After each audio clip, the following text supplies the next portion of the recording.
అందరికీ నమస్కారం. Welcome to ప్రజాక్షేత్రం.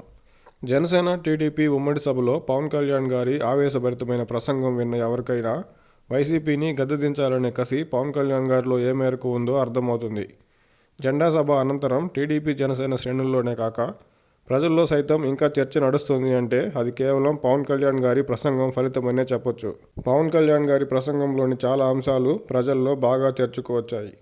YCP party మరియు ప్రభుత్వ పాలనా వ్యవహారాలపై ఇప్పటికే ప్రజల్లో చర్చకు ఉన్న ఒక అంశాన్ని పవన్ కళ్యాణ్ గారు తన ప్రసంగంలో ఎన్నికల ప్రచార నినాదంగా మార్చారు.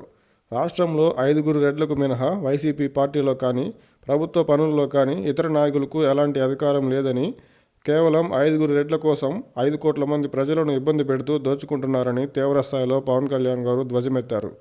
పవన్ కళ్యాణ్ గారు చెప్పిన 5 రెడ్లే వైసీపీ పార్టీలో రీజనల్ కోఆర్డినేటర్లుగా ముఖ్యమైన పదవుల్లో ఉన్నవారే.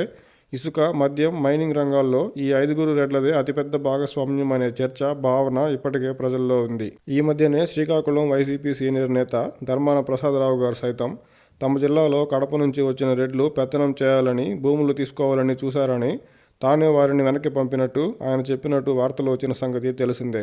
ప్రజల్లో నడుస్తున్న చర్చనే రాజకీయ ప్రచార నినాదంగా మార్చినప్పుడు ఆ అంశానికి ప్రజల్లో విపరీతమైన స్పందన వస్తుంది. ఇప్పుడు అదే వ్యూహాన్ని పవన్ కళ్యాణ్ గారు జెండా సభ వేదికగా 5 రెడ్లు వర్సెస్ 5 కోట్ల మంది ప్రజలుగా అభివర్ణించారు. ఇదే అంశాన్ని ప్రజలకు మరింతగా ఆధారపూరితంగా వివరించి ప్రజల్లో నమ్మకం కలిగిస్తే వైసీపీకి భారీ నష్టం తప్పదు. 2019 ఎన్నికల్లో ఈ విధమైన అంశాలను వైసీపీ ప్రజల్లోకి బలంగా తీసుకెళ్లి లబ్ధి పొందిన విషయం తెలిసిందే కదా. అయితే టీడీపీ, జనసేన పార్టీలు 5 రెడ్లు వర్సెస్ 5 కోట్ల మంది ప్రజలు అనే అంశాన్ని ప్రజల్లోకి ఎంతవరకు తీసుకెళ్లగలవో, ఈ ఆరోపణను వైసీపీ ఏ విధంగా తిప్పికొడుతుందో చూడాలి.